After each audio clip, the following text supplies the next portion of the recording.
Yeah. Holy shit, dude.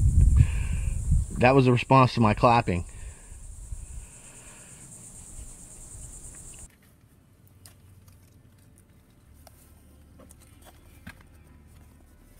Put your hand in there, B.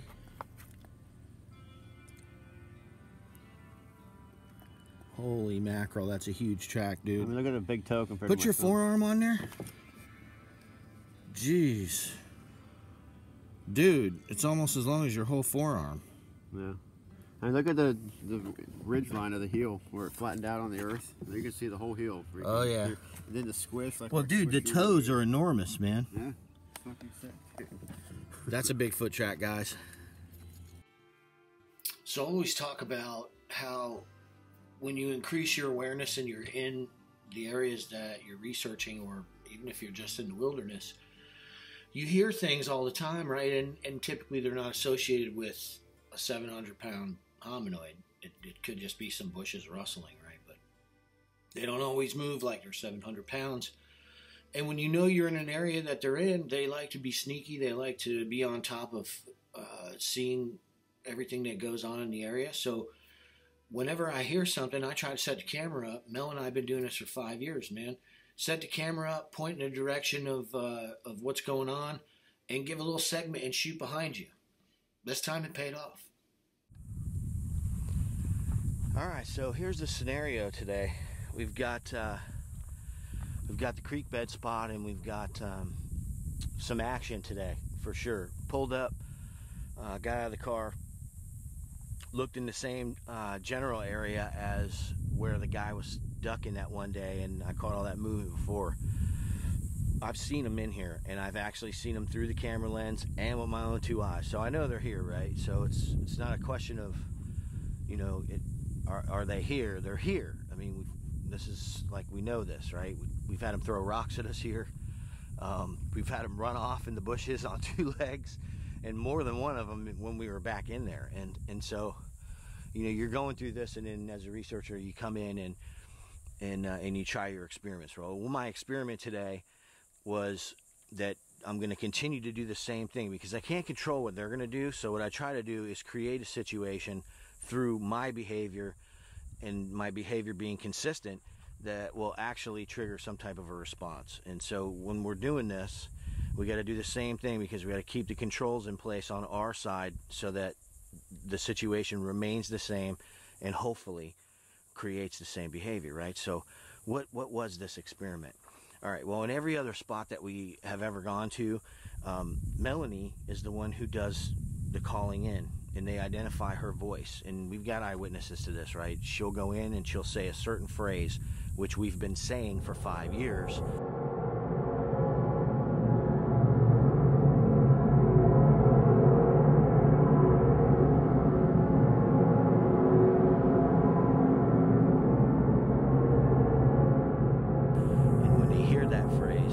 Since the beginning, most of the time an apple falls somewhere in that area, right? So what happens is they get used to that. They hear that call and they know there's going to be apples there. It's Pavlovian type training, Pavlovian. So, and it works, right? Like 5 years, and then 3-4 months ago we had Scott with us for the first time in that particular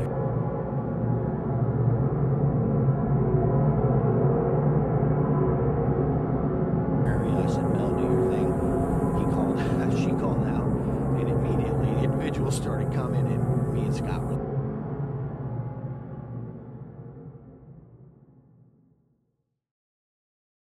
like, yeah, man. So you're having this going on, and so when we came to this spot and we discovered that they were in this area, I wanted it to be me that was triggering them. So I was the one who started to make the calls. Now, I don't have a phrase, I have a sound I make, but they respond to it. And today, they responded by knocking.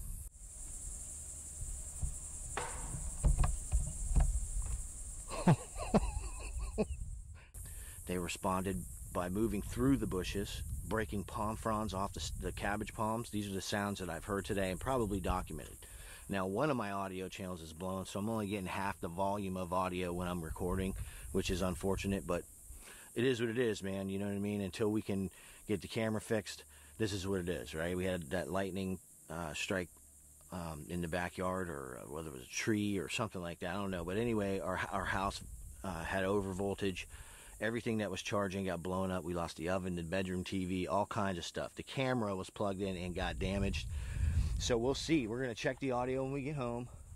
But we should have got it, because the bottom line was, it was a knock. It sounded like a Louisville slugger hit the side of a cypress tree. And it came right down from inside the cypress swamp. And so, you know, it's like, okay, I'm encouraging that by clapping. And then I get what sounds like a baseball bat against a tree. Not a branch breaking, nothing like that. Clearly a strike. So hopefully we got that. Also, like I said, when I pulled up, I caught some movement in that area. I zoomed in, and I think I got one. I was staring at one. I didn't have the tripod set up yet. That's one of the drawbacks of jumping out of the car and just, you know, trying to get it while it's there, because they're fast and they move through here. It's crazy how fast they are. They can be here for a second, and then 3 seconds later, they're 40 yards away, and they're watching you, and you still think they're over there because you heard the noise.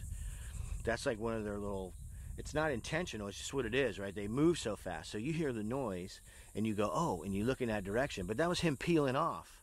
And at this point, he's 40 yards away, you're filming where he was, and he's watching you from a new position. So we have to try experiments on all of these things. And in the past, we have, and we get footage, right? So instead of shooting where the sound is, I look for the movement, and sometimes you'll see the bushes moving 25, 30 feet away from where the sound was. I shoot in that direction, right?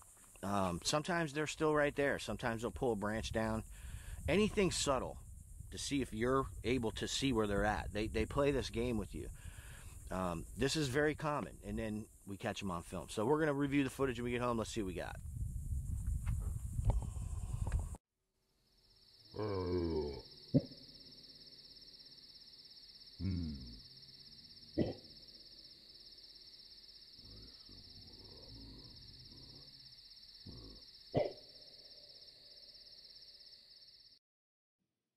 Okay, so let's take a look at some confirmation that we're dealing with the same species all over South Florida. The sketch on the left-hand side, that was from my thermal encounter with Scott and Melanie in one particular part of Florida, and that was on March 31st, probably somewhere around 10 p.m. in the area that I saw a Sasquatch in 2013 that we've been researching. If you look in the center there, you're going to see an individual that was filmed over 3 months after the one on the left-hand side from the sketch. The individual in the center was actually a camera sighting. I walked up, Brian was there waiting for me, I set my camera up, and as I began to prep myself to look through the Oculus, I looked out where I was going to be shooting, and a large section of trees started to move to the side. So I zoomed in, and I was staring at this thing. It was staring back. Brian looked through the camera, and he saw it as well. So that's a camera sighting. Now this Sasquatch on the right-hand side, I filmed immediately following this tree knock. You turn the camera in the area of the tree knock, and boom. I think we're looking at the same species. Comparatively, this guy on the right-hand side that's leaning out is the same type. Is it a male? Is this a male that we're looking at? That we need to confirm. But obviously, you can see the similarities in these individuals. The apex head being, really visible in the first two, on the left and in the center. And then on this side, you can see that same type of face. The same type of basic, really thin mouth with that kind of frown on it. Same species? I think so. Same behaviors, right? Leaving tracks, leaving hair samples, knocking on trees when you're in their area. You're hearing the walking, all that stuff. So all of this is corroboration of everything that we've been showing you in our previous videos, where you see these things ducking. When you combine all of this stuff, the nail is put in the coffin for what uneducated skeptics have been saying about the existence of Sasquatch. Like right here, people can say whatever they want, but in the end, the data is conclusive and it's compounded over and over and over. Every single side of the existence of this species is being documented right here. That doesn't even count the hundreds of other people who are doing really good work all over the country and in their documentation. So I think we're looking at the same type of Sasquatch, and I honestly believe this is a male.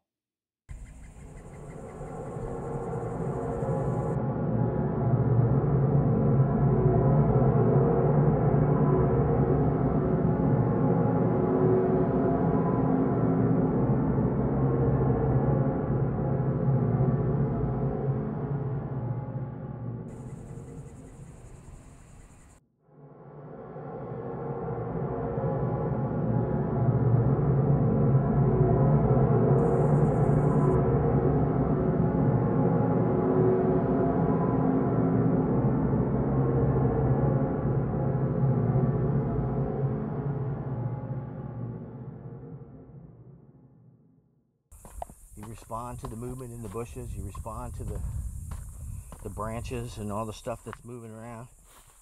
You see something, you shoot it, dude. It's real simple. You just got to get better at stabilization.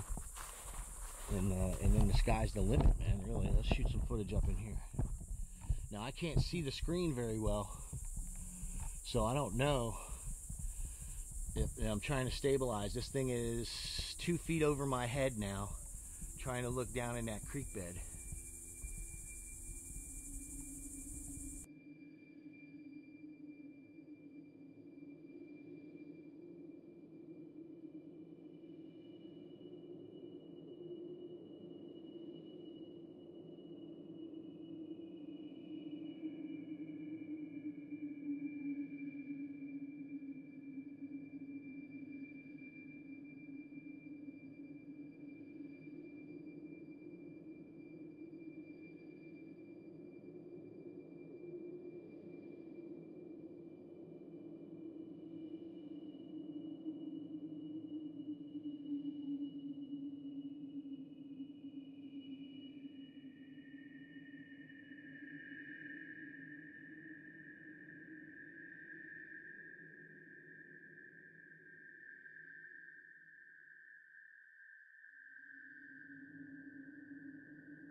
Okay, so we were here today to check out whether or not they're still in the area. I think we have enough just from today to say that they definitely are.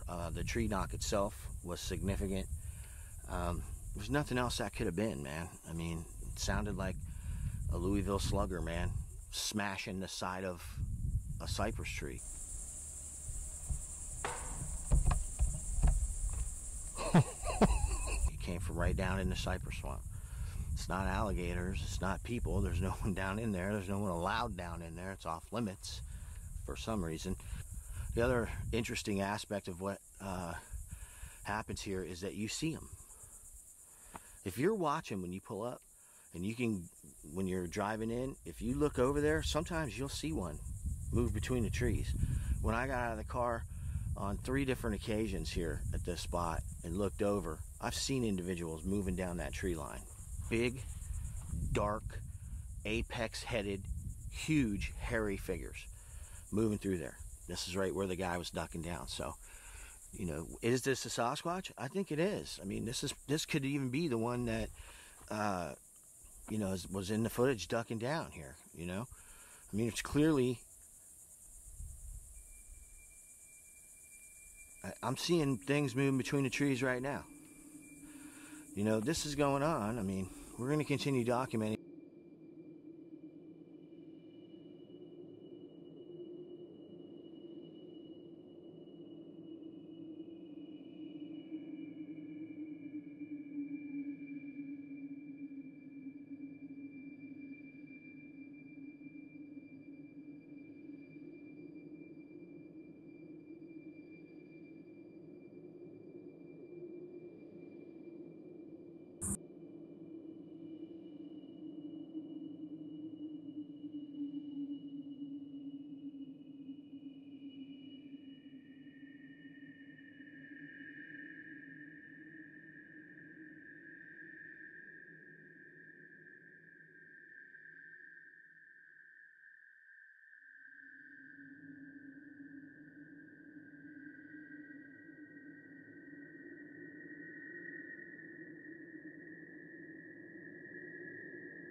Yeah.